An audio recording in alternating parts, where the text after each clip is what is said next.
Joe, what in the name of God are you doing here?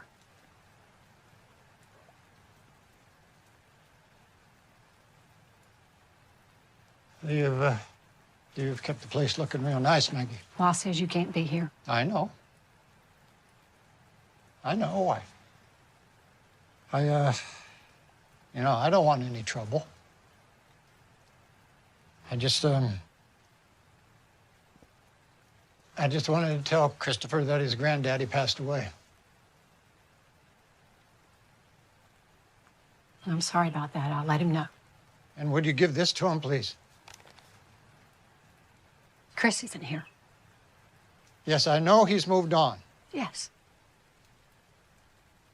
Who's there, Maggie?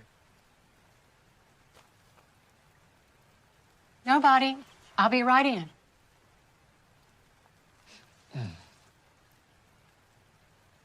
You just stay away from him. It's the least you can.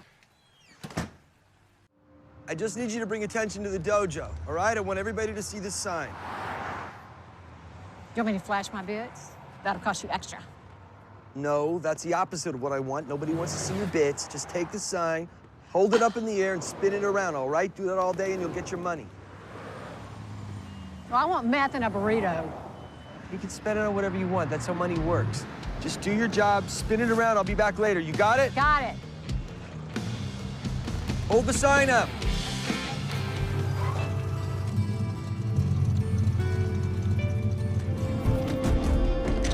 Federal agent! Federal agent stuff! You run the massage parlor. Congratulations, Captain Obvious. You've been busted a few times. And you got me again. Big deal. I'll be out in 6 months. Poor thing. What? You're going down for human trafficking. For all of it. We've already connected you to Daryl Wilson. What do you want to know? Ladies and gentlemen, boys and girls, my name is Joe, also known as Jay-Z Parks on YouTube. I got an amazingly talented guest today. What is your name, miss?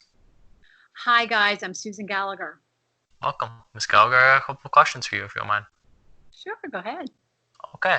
So, what are you doing during these times of quarantine? Well, I'm trying to stay busy.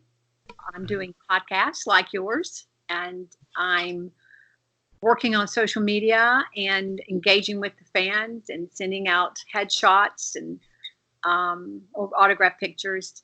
I'm working on a contest with some of my fans on the Homeless Lynn Facebook page, which is a character that I play in the Cobra Kai series. So I've been trying to stay busy with social media and promotion and marketing and that kind of thing, because obviously we're not working and I haven't had any auditions. I did book a film for Tyler Perry, television show for Tyler Perry. It's a nice recurring guest star, and we were supposed to originally shoot in April, and then it got pushed back.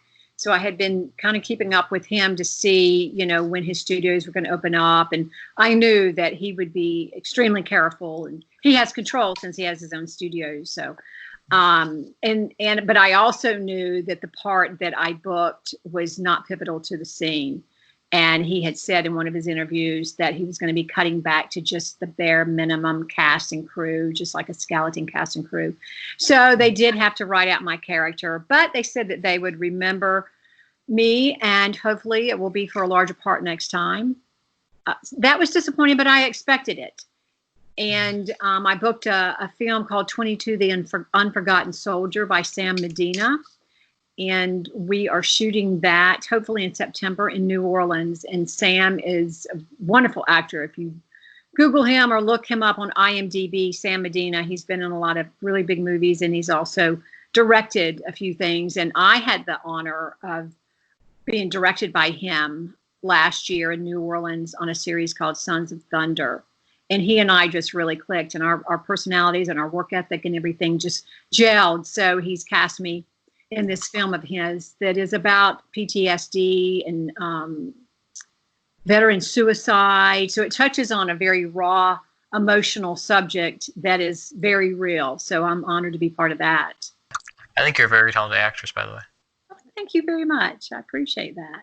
No problem. Okay, what made you want to become an actress, and who was your biggest inspiration for acting? My dad always wanted to be an actor, but he had kids and a family-owned business, so he basically gave up his dream to just try to provide for the family. And my mother was in the music industry. She was a jazz musician. So I sort of kind of grew up with the bug. We had a lot of musicians and comedians and theatrical people in our home growing up. And I think I just always had that little buzz for the biz as a child. And when I got older, I did a little bit of modeling, but it wasn't until I was in my 20s that I started seriously pursuing acting. And my husband was a big supporter and my biggest fan, and still is, and pushed me almost to do it. And the doors just started opening up, and it really provided a wonderful creative outlet for me. And I just sort of started sinking my teeth into classes and learning as much as I could while I was raising a family. So I kind of did it part-time while my children were growing up. And then once they were out and gone, I moved to New York and studied seriously with Zena Jasper, a wonderful teacher up there who I still continue to study with. And while the kids were growing up, we would go out to LA for pilot season and that kind of thing. They were in the business also. So it's just been in the last 10 years that I've really tried to pursue it heavily full time. Do you have a favorite role that you portrayed, like of all your characters? All the most fun role has been Lynn, who is the homeless woman in Cobra Kai, who lives right outside of Johnny Lawrence's Cobra Kai dojo. Well, we're not sure who runs or owns the the dojo right now, but anyway, she lives in that little strip shopping center and enjoys harassing Johnny or whoever she runs into, hustling coin. And she's sort of the comic relief in Cobra Kai because there's a lot of very dramatic kinds of moments also in these people's lives. So Lynn is a fun, sassy, somewhat provocative character. And she's been a lot of fun to play because it's, it's basically against my type or what the industry has put me in this specific box. So it's very different than anything I've had the opportunity to play. So it's fun to get all dirty and have rotten teeth and not have to care about what you look like and say some brilliant one-liners that the big three, John Hurwitz, Josh Hild, and Hayden Schlossberg have come up with, and they're brilliant, hilarious minds. So it's been a lot of fun. Now, one of my favorite roles that I'm most proud of is probably the role of Val in Queering web series, which is free on YouTube. And we've shot 2 seasons in Brooklyn. And Val is a retired dentist, recently divorced, and she's coming out as bisexual. So it touches on some very controversial topics that are sometimes very sensitive to discuss, but Leticia De Portoli, who is the creator and the writer, she does it with a lightness and humor, and there's some hilarious characters in Queering. And Val is trying to come out, and her daughter, Harper, played by Sofia Grasso, is a lesbian, and she's been out for a while. So she is not happy about her mom, coming on her turf, or she just thinks that Val is, her life is over and she's just this old lady and she's miserable. So it's funny, it's raw, it's very authentic, it's very real, and I'm honored to be part of that. If you could pick any role in any movie, TV show, etc., what would you love to have done? Obviously, you didn't, like Jennifer and Back to the Future, so like something, like any role. Okay, yeah. I am drawn towards complicated characters. Mm-hmm. I like Helen Hunt's work. I love Holly Hunter. Her work on the piano when she was younger is just as brilliant as you can get. Judi Dench is phenomenal. Nicole Kidman can play a lot of different roles. So and Helena Bonham Carter, probably her path I would love. She was, of course, Bellatrix in Harry Potter, and among other brilliant performances in other wonderful films. But I love the more character actors and the more character roles, because I think that it challenges me more as an actress and as a human being. And I don't want to be pigeonholed and put in a box that, oh, you know, she does this or she does that. I don't fit in a box very well. So I think some of those women that I mentioned, I really like the fearlessness and Charlize Theron and Monster. I don't know if you ever saw that. She won the Oscar for it. It was shot a lot in Florida. A lot of my buddies were in it. And just the fact that she had the courage to gain 40 pounds, shave her eyebrows, put in false teeth, and just look, she wasn't recognizable at all, which is what I kind of like about Lynn in Cobra Kai, is people don't normally recognize me as that same character, because the hair and makeup department and the costume department do such a wonderful job that I transform into this character. And I just love that. It just feeds my soul to a level that nothing I've ever found could do. And I find that really challenging and rewarding. Over the years of your career, do you still keep in touch with your co-stars, directors, etc.? A lot of my other fellow actors, I do. I was in a show years ago on the WB network called Safe Harbor. Okay. And it was created by the late Aaron Spelling TV. And he handpicked me to play Gregory Harrison's potential love interest. I played Claire, the owner of the local diner, and Gregory Harrison's character was the local sheriff. And Rue McClanahan from the Golden Girls played his mother. And Mickey Rooney was in it. And there was an actor named Daryl Van Leer who played the local DA, really great actor. He has a one-man show. He does Martin Luther King better than Martin Luther King ever did. He does Ray Charles. And anyway, Daryl Van Leer and I are still really good buddies and stay in touch. And I see Gregory occasionally on Facebook. We're Facebook friends, and I'm glad that he seems to still be doing well and working a lot. And of course, Rue McClanahan, she passed away, and so did Mickey Rooney. So I cherish those memories and the photos and the work that I did with such greats like Rue and Mickey Rooney. And I've got wonderful memories of Safe Harbor. That was my first recurring role in a primetime television show. So that was quite special for me. The creator of that show also created Seventh Heaven. If Brenda Hampton, if you remember that show that Jessica Biel starred in many, many moons ago. So, yeah, there's, and I work a lot in the Southeast, and I keep in touch with almost all of my fellow actors that I have had the opportunity to work with. And like I said, Sam Medina has cast me in the role in his 22, The Unforgotten Soldier, and he directed me in a television series. So we've stayed in touch, obviously, over the last couple of years. And yeah, it's really nice. And I've met a lot of wonderful people through queering. We're still all very good friends. And like I said, we shot 2 seasons, and they're little webisodes. So it's very easy to watch queering on YouTube for free. And we were supposed to start shooting Queering the movie this past spring, and then COVID hit.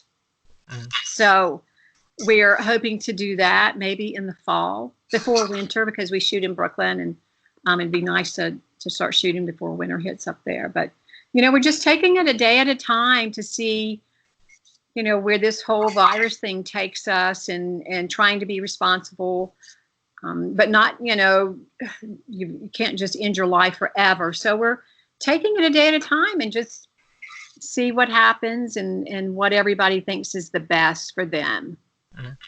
I'll put the link to Queering in the description too. Oh wow, that'd be great. Yeah, and I just did a movie that was released on Netflix, or I think on pretty much all the platforms, maybe 2 months ago, within the last couple of months. It's called Walk Away Joe, and it stars Jeffrey Dean Morgan from The Walking Dead and David Strathern. If you IMD David Strathern, you'll go, oh my gosh, I know this guy.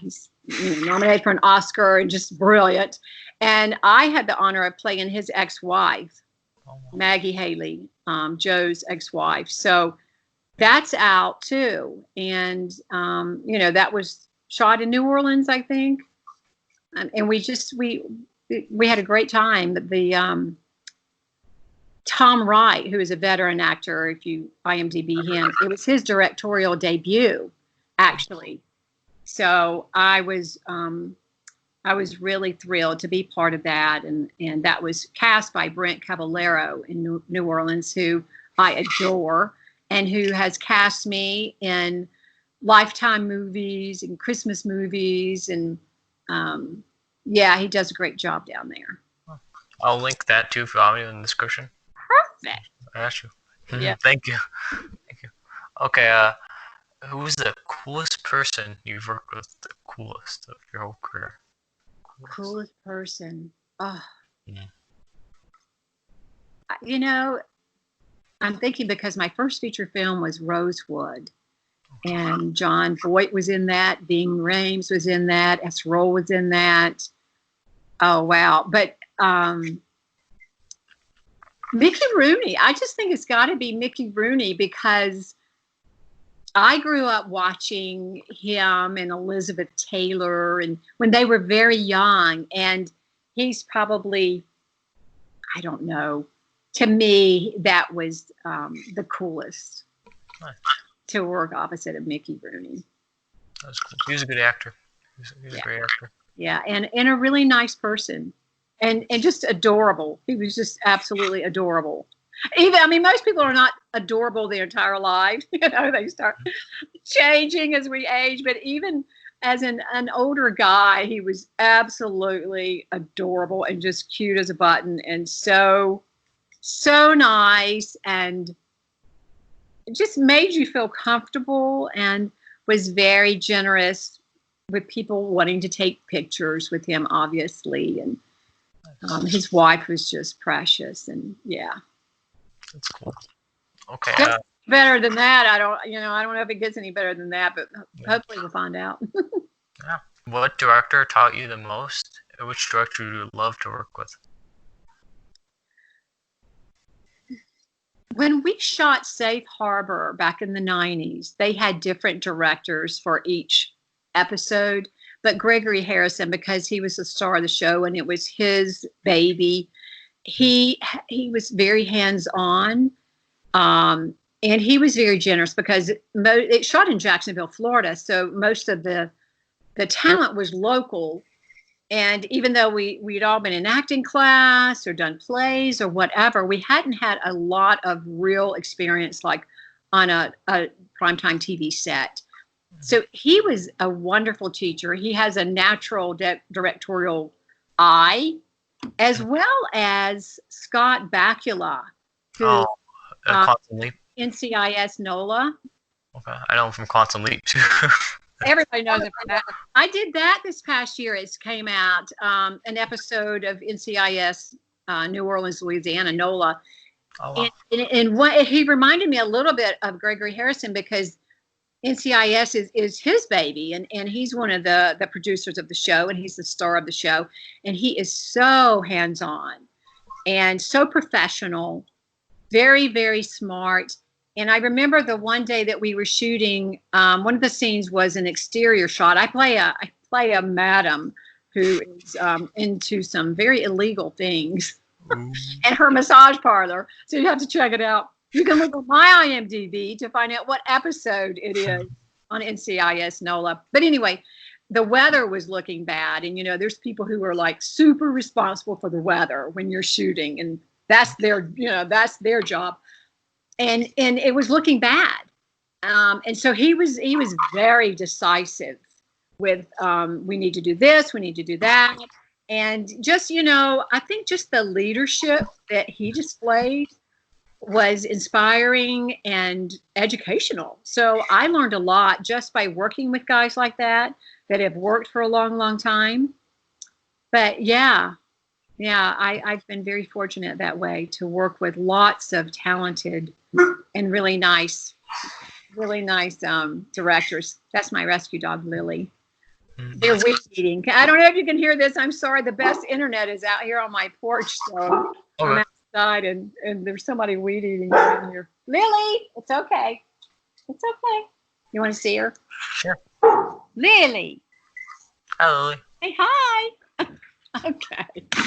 Sorry about that. Hey, no, come here. Come here. Is there a director you like to work with? You like a Spielberg, Square? Yeah, no, I wouldn't work at that. Are you kidding? That'd be cool. Of course, and there's some great female directors out there too. I just, I want to work. I love to work. So my dream is to work with wonderful directors, with great writing, and other actors and actresses that, that you can collaborate with. I did an episode of Bloodline, if you remember that show. I've heard that show. Mm-hmm. Yeah, on HBO, starring Sissy Spacek and Kyle Chandler. And I played the, what was her name? Lillian somebody. And she was the family counselor. And I don't know if anybody's a Bloodline fan, but the Rayburns family, they need a lot of counseling. Like a lot of our families, right? It's very dysfunctional. And that was a lot of fun to work opposite of Kyle Chandler. And, I even did I was recurring on a sitcom called The In-Betweeners, which is huge in the UK. I mean, these guys have done series after series after film after film after film. So we just thought this was going to be it. I thought this is going to be my big break because it's shot in Orlando. I live half of the year right outside of Orlando. And Tika Waikiki, who, if you Google him, you're like, whoa. He directed it, and he was just, I don't know, he may be the most famous guy director that I've been directed by in that regard. He was the Green Lantern, and he was nominated this past year for something. So I've been sort of trying to keep up with him, but he's just all over the place. And yeah, what a thrill that was. That's cool. Hilarious, so quick-witted. Nice. Believe it or not, that's why I want to do because I write scripts. I want to become a director. Good for you. Yeah. Thank you. Appreciate it. Okay. If you were an actress, where would your career be, and what other interests and hobbies do you have besides acting? If I weren't an actress, mm-hmm. Well, I was a mom, and for a long time, I was, that was my main focus. And acting was just kind of, I kept my foot in the door a little bit as they were growing up. I would maybe be a grandmother someday. I really enjoyed motherhood, and I don't pressure my kids, but I would love that role because, I really love family, and I love kids, and I love dogs and rescue animals. So if I weren't an actress, I don't know. I'd probably, be more involved with the Humane Society and do more volunteer work. As far as work, for years I was on the Home Shopping Network. If you've ever heard of that, it's one of those 24-hour, 7-day-a-week, live on air selling programs. All those things. Right. Yes. Yeah. So it definitely would not be that. That was kind of my closest thing I've ever done to a circus act. But I was really good at it, and I sold a lot of product for a lot of people. I would probably just chill and take care of babies and little animals and just hang out, because acting is my passion, and I just really can't think of anything else that could ever fulfill me like that does. I mean, I've done some producing, but I do like to write song lyrics, so who knows? Who knows? Believe it or not, that was going to be the next question. Favorite band and type of music. So kind of ties in. That's perfect, isn't it? Yeah.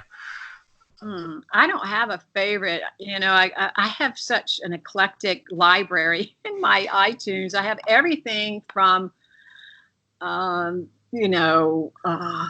Green to Megan Trainor to Alicia Keys to Keith Urban to the Allman Brothers to Aerosmith to Diana Krall. I mean, because my mother is a musician and my sister's a musician, so I like a lot of different types of music. Nice. I believe it or not, I think it was 3 years ago now. Wow, I actually met my favorite band. Believe it or not. Oh yeah, who's that? Do you know Queen? Like, we are champions, we rock you. Oh yeah, of course. I met Brian and Roger at the band. I was like so happy. Congratulations, that's amazing. Thank you. Appreciate it. What'd you think of Bohemian Rhapsody? I liked it. I think it was pretty good. It was a pretty good portrayal of like the band and all that. I think it was pretty good. He was a very talented guy, Freddie Mercury, huh? Yeah. Wish if I met him, if I could travel back in time. Yeah. Favorite sports and favorite team from those sports? I don't think anybody's ever asked me that.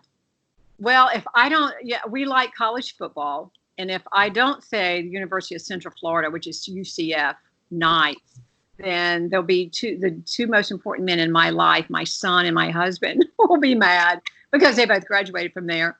But I also like SEC football. Okay. I'm a Gator fan from way back. So, my son also got into Auburn. So he almost went to Auburn, but then he decided to go closer to home to UCF, his dad's old school. So, I pull for Auburn over Alabama. I was actually living in Atlanta when the Georgia Bulldogs won the national championship gazillion years ago. So how about them dogs? As far as basketball, I'm a Carolina girl, so I'm a Tar Heel fan. UCF, UNC, not UCF. See, got UCF on the brain. UNC, but of course, a lot of my family are big Duke fans, so that's a rival. I think that's professional sports are okay. If I had to pick an NFL team, I would probably say, the Dolphins, just because everybody in my family growing up were Dolphin fans. And I'm a Panthers fan. I don't know what they've done lately. And we get kind of upset with them, but I'm a Carolina girl, so I'm a Panthers fan. And I like the Jags whenever they show up, right? Jacksonville Jaguars. And of course, I live near Tampa, so we've been a Buccaneer fan, and we are very, very excited that Tom Brady is our quarterback. So I should have started with that. Yeah, it just kind of came to me. So we've got big hopes. And then somebody else, some big Grock, or who was it? Somebody else came to Tampa. Gronkowski. Yeah, was it him that came to Tampa with Tom? Yeah, to join forces. Go Bucks. Nice. Go Bucks. Okay. Hopefully, when things get back to normal sooner rather than later, are there any projects even in the works? Well, Queering, we're hoping to shoot Queering the movie rather than doing a third season. We were lucky enough to be an official selection into the South by Southwest Film Festival last year. So we developed quite a fan base, and even though we've not done any advertising, we've had like zero budget for advertising and marketing, we've developed this nice fan base, and we wanted to do something for them, at least do one more season. And then we decided if we're going to spend the money to do one more season, because I'm one of the producers now, because I love and believe in the project so much, but let's just go ahead and do a feature film. So that's what we're wanting to do. And it's a labor of love for everybody that's involved, but it's such a great project, and everybody that is part of the cast and the crew want to be there, and they're passionate about it. So, there's just a wonderful energy. It's like a family. So hopefully we're going to be able to do that. And then, like I said earlier, I'm looking forward to working with director Sam Medina again on 22, The Unforgotten Soldier. And we're actually in the middle of an Indiegogo campaign fundraiser. So if anybody is interested or has a heart for veterans or PTSD, I would encourage them to check us out and get involved. Or if you know somebody that has suffered from that. I know Sam's been very open to hearing lots of different stories, so you can check that out. That's Sam Medina, 22, The Unforgotten Soldier. Is there any advice you'd give younger people? Like, what advice would you give people who want to become an actor or actress? Don't quit your day job. No, it's very difficult, but I would say start out doing like school plays and get your feet wet on the stage and see if that is your passion and that's what you just have to do with your life. There's a lot of different aspects of the entertainment industry, and sometimes people will decide it's more important to me to be in the business, but to have a regular paycheck and to have a regular schedule and maybe to get into producing or, there's everything from the hair and the makeup to the costuming to the lighting to the prop department, the art department, the grips. So there's a lot of different aspects. So I would say find out what your true passion is. And if it is acting, like I said, do school plays as often as you can and community theater. And then if you have the money and the capability, to start taking some great acting classes with some great teachers or go to acting school. And then, of course, you're going to want to get headshots and an agent and all of those kinds of things. But you have to have a thick skin because there is so much rejection. I mean, it's really mostly rejection because you audition a lot, and I've been lucky enough to have a pretty high ratio, a booking ratio, but I haven't always booked as much as I have in the last several years. But it's very cyclical too. So you have to have a thick skin and not let things bother you too much. And you've got to have a great support system around you that believes in you and doesn't let you get down, because I mean, there were so many times years ago that I was so close to quitting because, you work so hard and you put everything you have into an audition or even into a job. And then either you don't get the job or you get the job and then they lose the money, or you get the job and then COVID hits, or you get the job and you even shoot the job and then it hits the editing room floor. I can't tell you how many times I have hit the editing room floor. So you just have to go with the flow. And, when you have those disappointments, whether it's not getting a job or whatever it is in life, when you have a disappointment, I'm a firm believer that you go even stronger back. You don't just, start spiraling downward, because that's so unhealthy for us. So whether it's acting or school or relationships or, some other kind of job, when we get disappointed, we can feel that disappointment and we can feel that pain. You don't want to deny it, but then you got to push even harder and work even harder to kind of springboard from that disappointment. I like that advice. Very great advice. Okay, is there anything you like to promote or shout out? I think that's pretty much it. I do support a homeless shelter in my hometown, and I think it's important for us, even though Homeless Lynn is comic relief and we have a lot of fun and laughs surrounding Lynn. Homelessness is a very real problem in this country, all over the world. So let's try to be mindful of them and people that are less fortunate, and try to share a little bit of love and positivity. And I just thank you so much for having me, and thank your fans for watching. And they can follow me. I don't know if you're going to have those links listed. Yeah. Okay. Well, I'll link your Twitter. I'll link your. I think you do Cameo now. If I saw you on your Twitter, right? You do Cameo. Yeah, I'm on Cameo. I'll link your Cameo. Yeah. Your Cameo. I'll link all of it. I got you. Thanks so much. It was fun. Yep. Well, I thank you all so much for watching. Thank you again, Ms. Gallagher, for being a great guest. Appreciate it. Okay. Stay awesome, everybody. Peace out.